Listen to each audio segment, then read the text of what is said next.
할렐루야. 묵상에 지금 빠지다 21번째 시간입니다.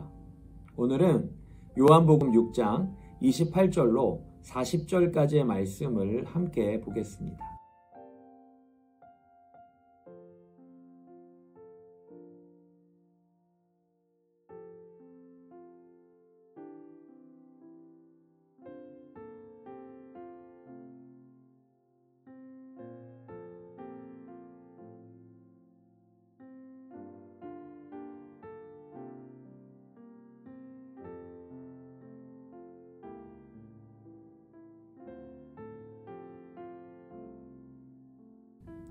(28절에) 무리들은 예수님께 묻습니다. 어떻게 하여야 하나님의 일을 하오리이까? 이에 예수님께서 29절에 하나님께서 보내신 이를 믿는 것이 하나님의 일이라고 말씀하십니다. 즉 하나님의 보내심을 받은 예수님을 믿는 것이 하나님의 일을 하는 것이라고 말씀하고 계십니다. 유대인들은 예수님의 말씀을 이해하지 못하고 또 질문합니다. 그들이 묻되 그러면 우리가 보고 당신을 믿도록 행하시는 표적이 무엇이니까?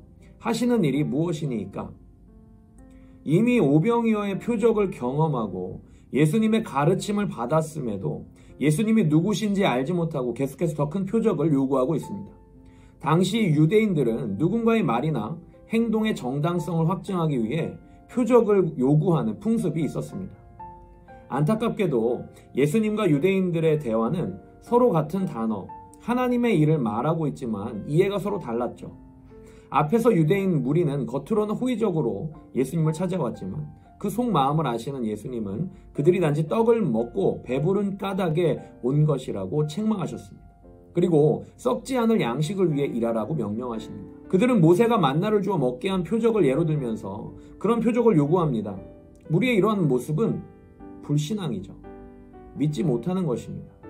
예수님이 하나님의 아들이시고 메시아라는 사실을 부정하고 눈에 보이는 표적만 구하고 있습니다. 여러분은 어떠십니까? 더 큰 표적을 구하고 계십니까? 큰 기적을 기대하고 주님께 나아가고 계십니까? 이에 예수님은 하늘에서 내린 만나는 모세가 준 것이 아니라 하나님께서 주셨다고 말씀하십니다. 모세 시대의 이스라엘 백성들은 많은 기적을 요구했습니다. 그러나 수많은 기적들 가운데서 하나님을 원망하고 불평했습니다. 하나님을 신뢰하지 못했습니다. 그래서 하늘에서 내려온 만나를 먹고도 가나안 땅에 들어가지 못하고 광야에서 죽게 됩니다. 하나님의 말씀을 듣고 따라가야 했죠. 이어서 하나님이 이제 생명의 떡을 주신다고 말씀하십니다.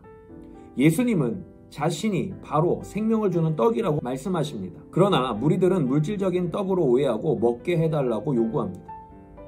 그리고 바로 이 일을 위해서 하나님이 자신을 보내셨다고 말씀하시면서 자신을 믿고 그것을 얻으라고 도전하십니다.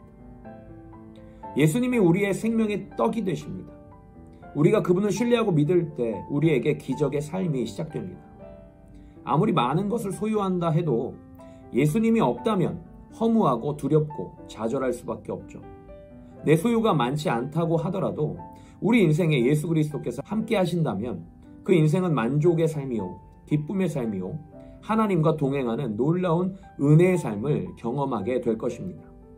생명의 떡, 예수 그리스도 그분이 하신 말씀을 믿고 붙잡으시기 바랍니다. 그것이 우리 인생의 생명의 시작이 될 것입니다. 36절에 그러나 내가 너희에게 이르기를 너희는 나를 보고도 믿지 아니하는도다 하느니라. 유대인들은 예수님을 바로 앞에서 뵙고 있음에도 예수님을 믿지 못하고 있습니다. 우리의 믿음은 어떻습니까? 임마누엘, 우리와 함께 하시는 주님을 믿고 있습니까? 신뢰하십니까? 38절에 내가 하늘에서 내려온 것은 내 뜻을 행하려 함이 아니오 나를 보내신 이의 뜻을 행하려 함이니라. 여러분의 최고의 관심사는 무엇입니까? 예수님의 최고의 관심사는 하나님의 뜻에 있었습니다. 이것은 하나님을 두려워해서가 아니라 하나님을 사랑하셨기 때문에 그분의 뜻을 분명히 하셨고 하나님의 뜻대로 살고자 하셨습니다. 우리의 삶의 방향과 목표가 하나님의 뜻을 향하고 있는지 점검해 봐야 합니다. 그렇다면 말씀을 가까이 해야 합니다. 그분의 귀한 뜻을 얻고자 기도해야 합니다. 이것은요, 숙제가 아니고 의무도 아니고 사랑하니까 하게 되는 거죠. 39절에 나를 보내신 이의 뜻은 내게 주신 자 중에 내가 하나도 잃어버리지 아니하고 마지막 날에 다시 살리는 이것이니라. 예수님께서는 그분께 오는 자들을 절대로 내쫓지 않으십니다. 한 사람도 잃어버리지 않겠다고 말씀하십니다. 생명을 얻게 하고 풍성한 은혜를 누리게 해 주시겠다고 약속하셨습니다. 그러하기에 우리를 살리기 위해 십자가까지 순종하셨습니다. 그리고 만왕의 왕으로 다시 오시는 그날에 믿는 자들을 다시 살리셔서 영원한 부활을 누리게 하신다고 약속하십니다. 그럼 우리는 어디까지 순종해야 할까요? 과업의 의미가 아닙니다. 다시 질문하겠습니다. 내가 하나님을 어디까지 사랑할 것인가를 깊이 묵상하시는 오늘 되시기 바랍니다. 사랑하는 사람과 뜻을 같이 하는 것은 고난이 아니라 기쁨이요 행복임을 잊지 마시기 바랍니다. 오늘도 말씀으로 승리하시는 하루 되시기를 기도합니다.